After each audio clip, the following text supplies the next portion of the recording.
If you know every show on Netflix and you're broke, you have a problem. You're lazy.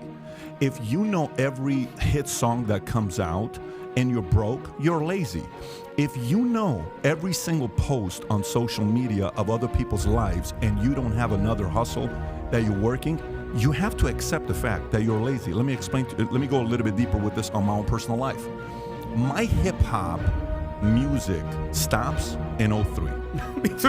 I'm being dead serious with you. I swear to God. Mine stops in 03. Yeah. My nightlife stops in 03.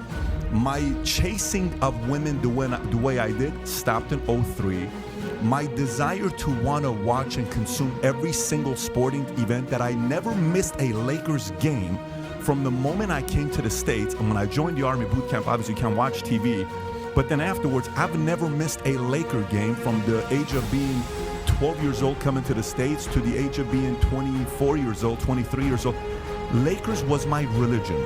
Sports stats was my religion. And I was broke. And my dad kept having heart attacks. And my dad worked at a 99-cent store on Manchester and Normandy while I'm working at Bally's 60 hours a week. I'm working at Bally's.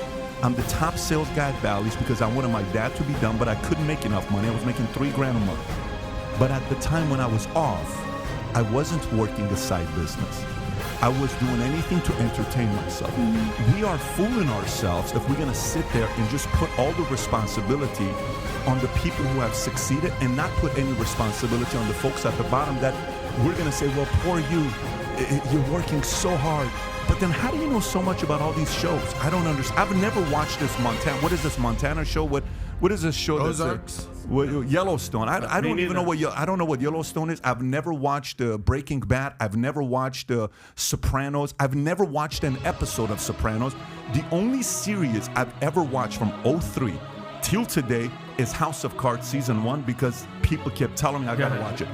So as much as we want to sit there and say, oh my gosh, poor me, poor this, poor that, which I come from a family where half of them were communists and half of them were imperialists.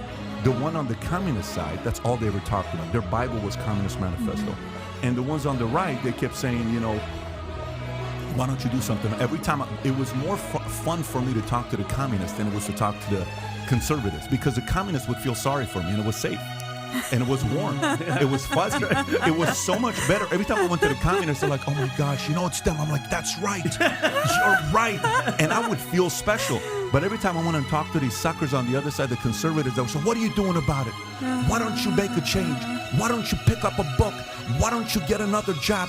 I'm like, bullshit. You don't understand. This is unfair. Eventually, I'm 23 years old, looking at my bank account, broke. And I said, which philosophy do you want to buy into, Pat? Which one do you want to buy into? Then I chose. So now, is there things on the elitist side that's happening as well? Sure.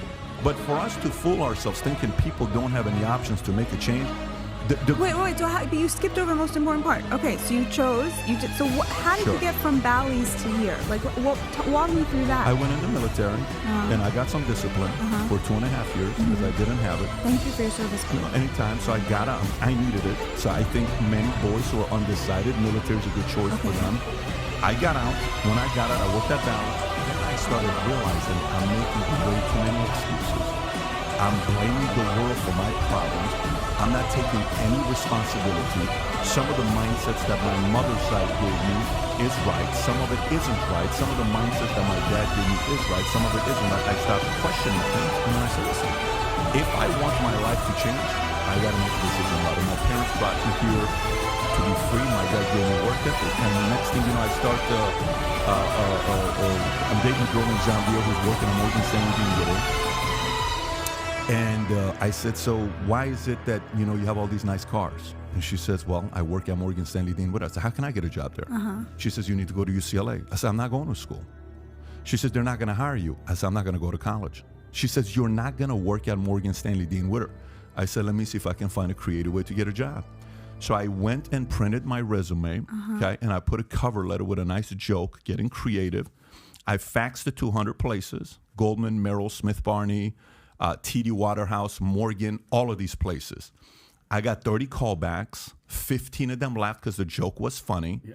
The other 15 offered me an interview. 3 gave me offers. At 21 years old, I started working on Morgan Stanley Dean Witter a day before 9/11.